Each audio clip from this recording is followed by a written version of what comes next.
When people first hear the phrase therapeutic fostering, they sometimes imagine something really clinical or formal. Actually, at its heart, therapeutic fostering is more about being able to access the kind of professional support you need to create and sustain deeply caring, healing, secure and safe relationships. And that's why we give our foster parents and children the comprehensive support they need to experience a family life that feels predictable, emotionally attuned and healing. Many of the children coming into foster care will have experienced trauma, loss, neglect, abuse, instability and disrupted relationships very early in life. The impact of those experiences does not just disappear because a child enters care. Those experiences really shape how children understand safety, relationships, trust, themselves, and of course they bring that hard-won understanding with them. So we start by asking different kinds of questions than you might expect. For example, what unmet needs might this child's presentation be communicating? What do they have to do to be as safe and secure as possible and to manage danger in their environment and relationships? What have their experiences taught them about themselves and other people and the world? That mindset really matters. If the adults are finding something about a child's way of being perplexing, it's generally because we haven't yet been curious or searching enough in our attempts to understand them on their own terms.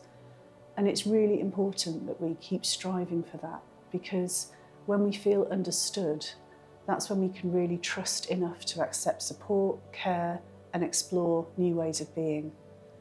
So at ISP, we work together to understand behaviour as communication, but we go further than that too, because even that phrase can be a bit too narrow if we're not careful. What I mean by that is that we work together to recognise how a child's ways of coping began as survival strategies in environments where they didn't feel safe. They had to adapt to survive, navigate danger, and manage relationships with adults and environments that often felt frightening or unpredictable.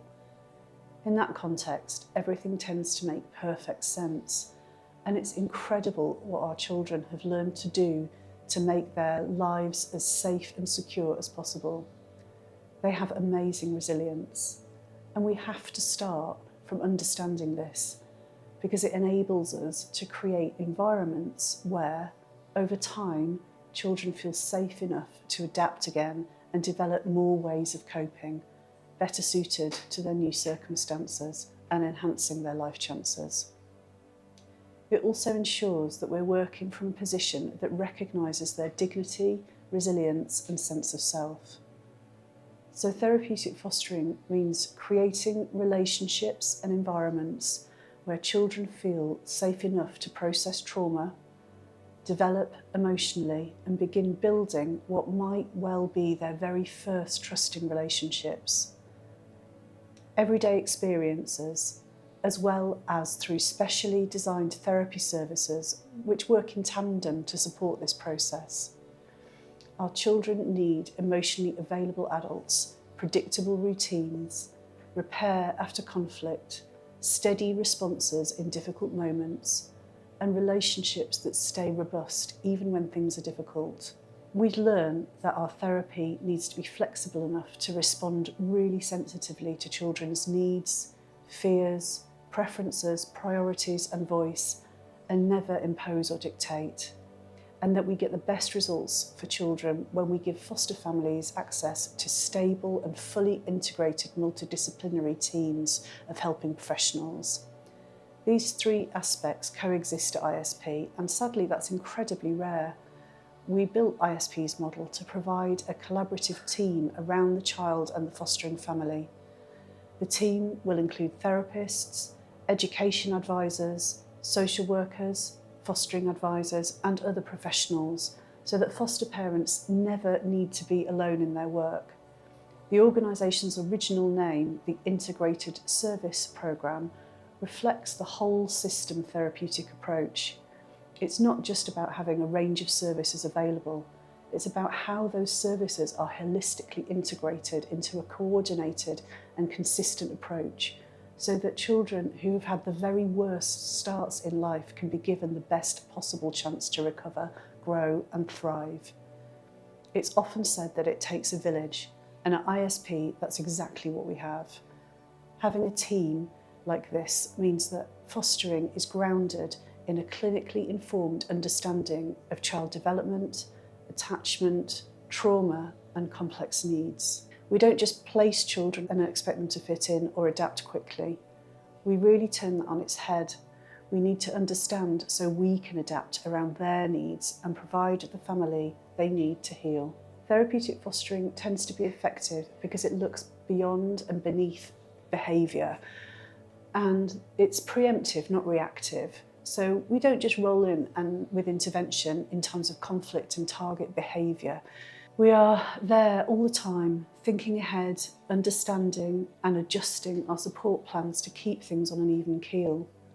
You'll notice that I used air quotes around behaviour, and that's because I really don't like referring to what children struggle with simply as behaviours. Behaviours are responses and adaptive. They are mostly unconscious strategies to get as close as possible to safety and security. So, if we want to help them, then treating behaviours as the problem to be solved misses the point really. It's also reductive, blaming, shaming and problematises the child instead of looking at the wider system that they're responding to. But for me, that's not okay, and it means we don't see what they need to be different in their environment. So it invites the wrong kind of thinking. I'm a really firm believer that if we really want our help to have a transformative and lasting impact, then the adults need to change their perspective around behaviours. They're adaptive, they're instinctive, and they're solutions to insurmountable problems our children have faced. They're artefacts of the ingenious and very creative solutions that they developed in the very worst of circumstances. And if we're going to invite our children to trust us to help them and explore what's beyond them, we have to start there. The behavioural lens also misses something else that's really important, because visible behaviour is an embodiment of the way children have had to transform their feeling and thinking in order to survive. For example, to cope with a terrifying environment, a child may have had to imagine themselves as much stronger and more invulnerable than they actually are. Later on, they might present as if they are all-knowing or all-powerful, when underneath they actually are really desperate for support and feeling incredibly alone. These survival strategies that made sense in earlier environments can become less helpful in ordinary family or school settings and get big reactions from adults. But when adults can understand our children's distress and coping properly, they're more inclined to meet the child's deeper needs. So healing happens through specialised therapy and professional help, alongside thousands of repeated, ordinary, mundane daily experiences in foster families, predictable routines, emotionally available adults, safe relationships, proper repair after conflict, help with overwhelming feelings, and our adults getting the best support they possibly can to stay steady even when things are difficult. That's why the integrated, holistic and collaborative wraparound support is absolutely vital, and everyone needs each other to make this work.